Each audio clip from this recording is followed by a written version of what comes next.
This is Shauna from the Foiled Fox, and I am on the Paper Tray Ink and Ink to Paper Collection YouTube channel, and sharing with you another wonderful set. This is Bee-utiful. These have these wonderful sweet bees and the hive and a honey pot and all sorts of goodies that go along with it. And then of course it has the matching die set that cuts out all of these goodies. And then I'm also going to be using just a tiny portion of another new set called Floral Breeze. Just going to be using that branch, a little bit of a branch, but I will be doing a project with that later on. And then here is the die that's going to cut out that branch. And then I'm going to be using Skinny V's, which is, I'm going to be using the large frame for this. It does cut out 2 of them, plus the word hello. But let's get started. I'm going to use 2 pieces of Bristol paper, and you can see I marked a B in the corner on the back side, and I do that so I don't confuse it with my just regular white cardstock. And I have 2 circle dies here. One is 2 1/4 and the other is 2, and I'm going to just stagger them here. I'm kind of wanting to make kind of a vignette kind of feel to this. I am using Bristol paper because I'm going to be doing some ink blending, and I much prefer that paper for ink blending. It seems to go on much smoother and just blends so much nicer. And so now I have those 2 circles cut out, and then I have the back panel there, which is also Bristol paper, but I'm going to start out with this front panel with the 2 circles cut out, and I'm going to use a little bit of bright buttercup with a blending brush, and I'm just going to put a little bit of yellow in that corner, kind of like as if the sun is kind of in that corner. It's just a suggestion. And then I'm using Aqua Mist, and I want to be very soft with this and leave a lot of white because there's going to be a lot of elements on this card, and I just want to have white space with just a touch of color. So I'm just spreading this on very lightly and making sure. It's always a challenge to leave the white. Next thing you know, the whole thing is covered, but I'm trying very hard to leave parts of it that are still white. And of course you want to do as much blending as you want to get it as dark as you want to go over it. And this is quite a light color, Aqua Mist is, but the next color is quite bright, so I want to stay with this Aqua Mist and just go over it a few places to get it to be darker, especially on the bottom. And now I'm going to put that other panel behind it, and I'm just going to very lightly mark the circles so I know where to put some of the highlights. And I'm going to be using bright buttercup, but I'm going to have a little bit heavier hand with this.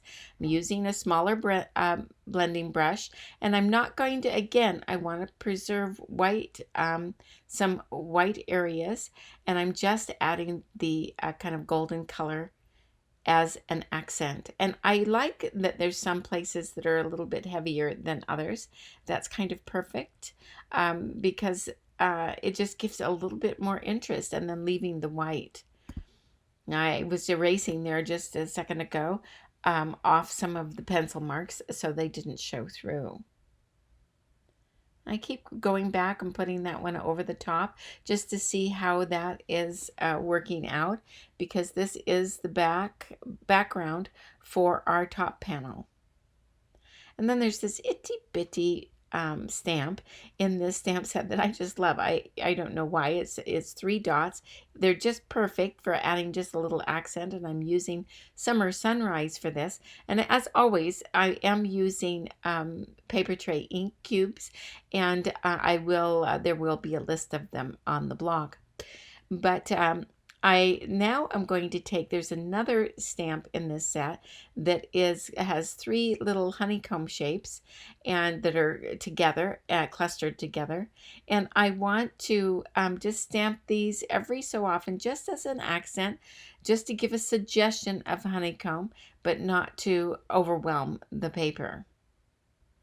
I'm stamping those with the Bright Buttercup, I'm going over them, filling in just a tiny bit, not all of it. You can see I'm using a very gentle touch.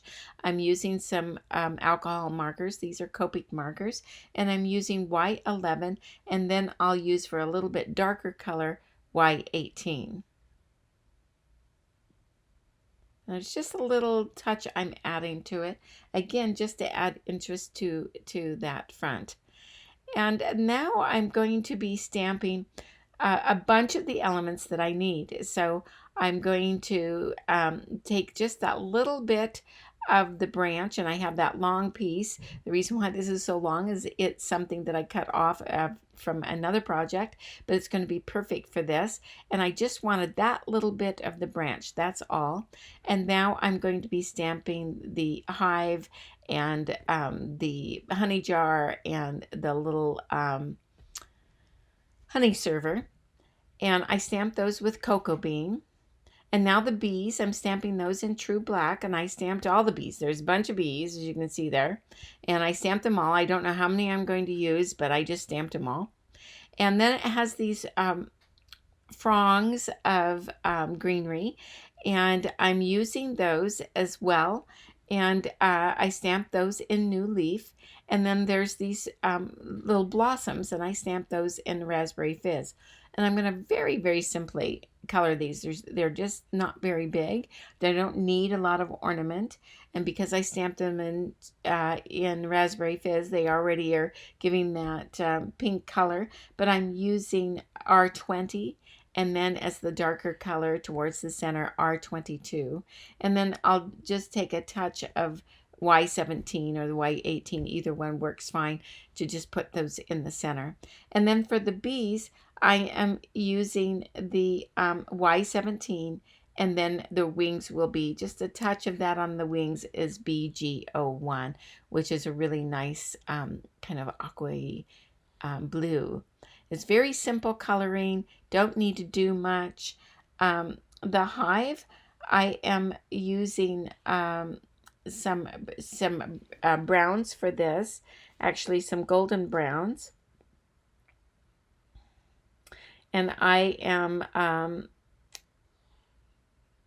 looking here.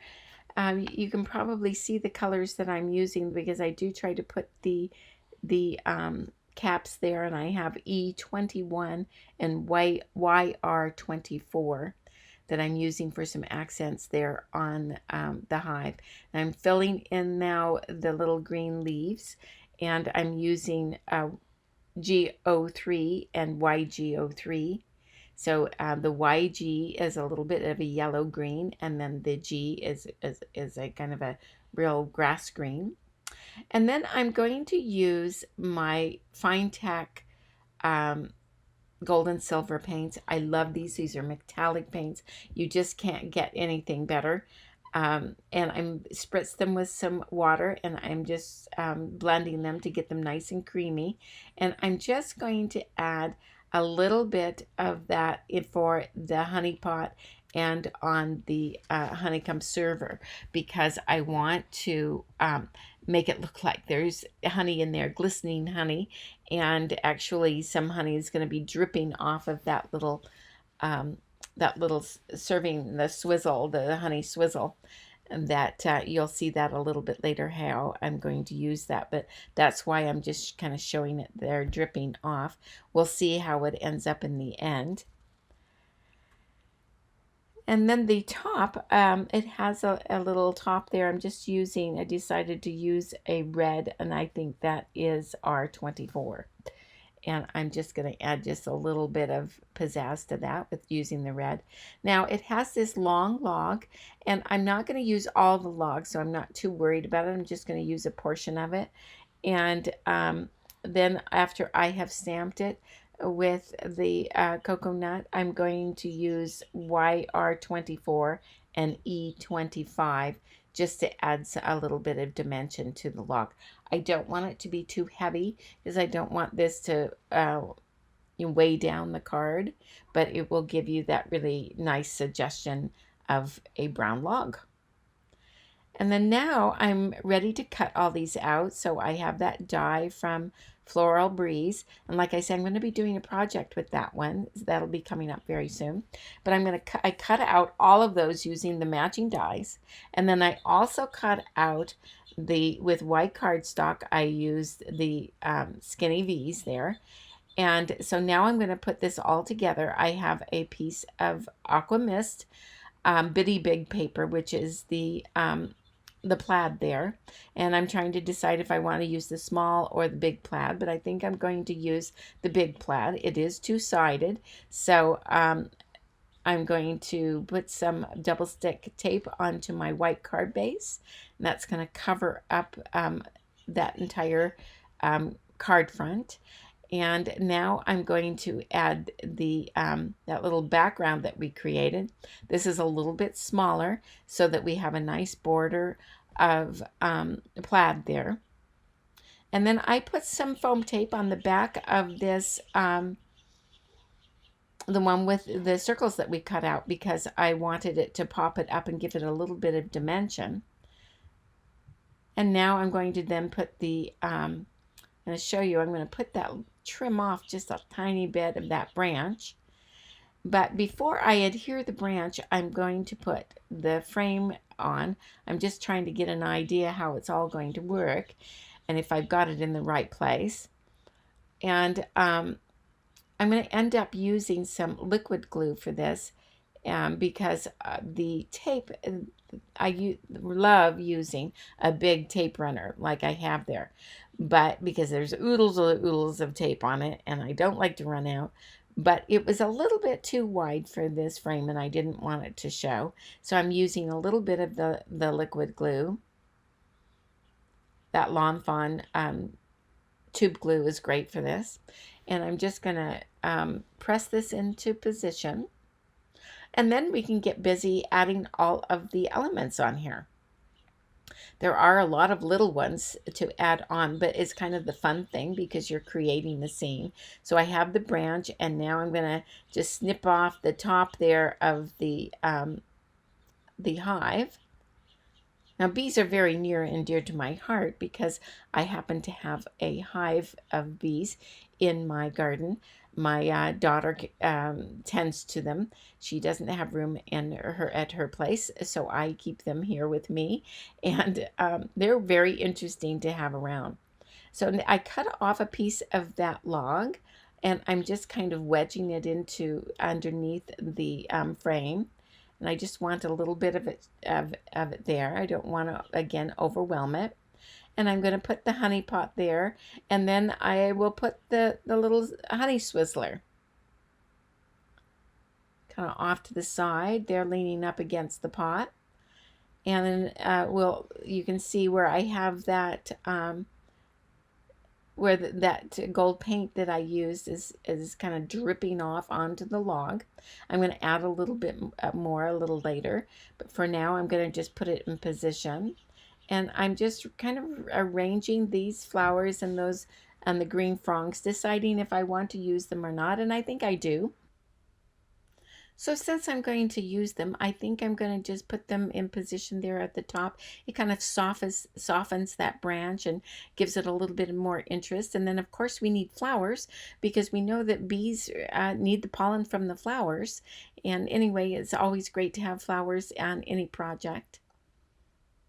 So I have a bunch of bees here, and I'm going to probably way more than I'm going to use, but they are in all different sizes and different kind of have their wings in different positions, and so I want to choose the ones that are going in the right direction. I also stamped a sentiment from a Just Sentiments stamp set called Tagged, and it says "Just for You." And I stamped it on white cardstock with true black ink, trimmed it out into a strip. I'm going to just put it in position there. But next I'm going to take these, there are some adorable little stamps, very delicate.